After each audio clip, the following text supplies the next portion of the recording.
Hi guys, today we're going to take a look at Buried Cathedral -3 or -8. It depends on what server you play. Some people call it -3, some people call it -8. It's basically the bottom floor of Buried Cathedral. And I recommend it for a level 350 plus monk. You can see that my results here from level 368, when what imbuements I had, what equipment I had. And we have been nerfed since then, so I've lowered the results to about 5 kk raw per hour. I was able to, do like 5.2 or something. But and about 300k profit per hour because at this level you're burning through USPs, you're not looting all that much.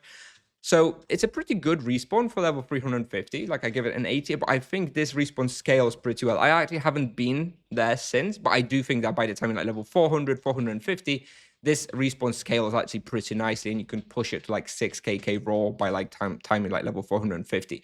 And at like level 600, when you get the Sanguine Claw, I also think this respawn will be very, very good. So just something to keep in mind, but obviously for today, we'll focus on this of 350 plus level range. So overall tier rating, I give it an 80. I think it's pretty good. It's not as good as some of the top tier respawns, but it's pretty good nonetheless. Difficulty, I give about 8 out of 10 to start with.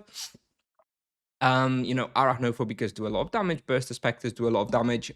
It's quite easy to get yourself trapped, so I do think it's very difficult, but it is doable as long as you're careful and don't overdo it. For the Bestiary, it's 6 hours for Bursters and Arachno and 16 hours for Gazer Spectres. You probably don't care about that, probably done that at Gazer Spectre respawn anyway. So requirements, level 350 plus, you need to progress through the Dream Courts quest, all the way with, to the Buried Cathedral access with the Ward Stones. And this place can be effectively hunted by monks, knights, definitely paladins, no. Druid sorcerers, maybe. I think I've seen a video of like a sorcerer hunting here solo, and it was okay. Kind of a maybe though, I don't think it's super common. Duos can probably hunt here as well, and full team hunts as well. Very, very popular team hunt spot for like level 200 or so. Recommended imbuements, all standard. No protection imbue really is necessary. Ice would be the best protection. Death would be okay as well, but not a big deal. Maybe if you come out 350, you might want to consider a nice ice protection imbuement. And recommended weapon type is Earth. And also, I recommend using Virtue of Harmony. This is because the monsters are immune to basic attacks, which means that if you use Virtue of Justice, you do not benefit from the extra melee attack damage. So this is one of the spots where I highly recommend using Virtue of Harmony.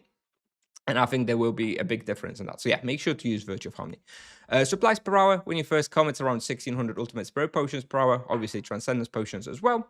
For the charms, I recommend Low Blow, Savage Blow, Divine Wrath combination, or Burst and Arachnophobic. I don't think it really matters on the other monsters. They're so uncommon here.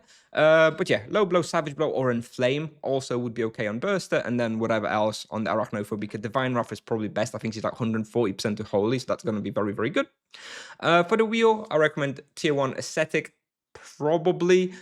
Spiritual Outburst would also be okay in this case. Like, it's hard in this one. Either Ascetic or Spiritual Outburst is okay. We are using a Virtue of Harmony here, and we do not benefit as much from the basic attacks. So something to consider here is either Tier 1 Ascetic, which also gives you Harmony spender damage, but Spiritual Outburst with Focus Harmony usage would also be okay. So in this point, I don't feel too strongly what you should be using. Tier 1 Ascetic or Tier 1 Spiritual Outburst would be fine. And then just fill it out with lesser gems, ideally with flat hit points. And the character you'll see in the video is level 368 Monk with 103 Fist and 43 Magic level. So for the route, I don't really know that I need to be drawing it out. It's very, very, well known. This is a very common respawn. And you just kind of go counterclockwise or clockwise, like certain people do it differently. I don't think it matters too much. I usually run counterclockwise, so I'll usually go. Is this color work? No, let's go with a black color. I think that'll be better. So usually you come in through here, so I'll run through, and I'll usually do my first pull somewhere around here. Then I pull things through. Usually do another pull somewhere around here, another pull around here. I think maybe a bit further, maybe around here. Then I'll do another one somewhere around here, another one around here, another one around here, maybe. No, actually, no. I think I do this one somewhere all the way up through here. And basically, you just kind of run through, and whenever you end up having like 12 monsters on you or something like that, you just stop and you kill them off, because you can't exactly be, you can't just be constantly permanently running, because unless you're like much higher level. If you're very high level, then you can constantly run and just kill as you go. But if you're lower level, you're going to have to stop somewhere every now and then to kill things off. Otherwise, you're going to get overwhelmed. So honestly, it doesn't matter if you go clockwise, if you go counterclockwise. The route is actually not very important. It's just a circle. So whatever works for you should be fine. And the results, like I say, pretty good. A tier, nothing incredible, but a pretty good respawn. Anyway, if you have any questions, let me know. I'll be happy to answer, and I'll play the video now. So thanks for watching. I'll see you in the next one. Bye-bye.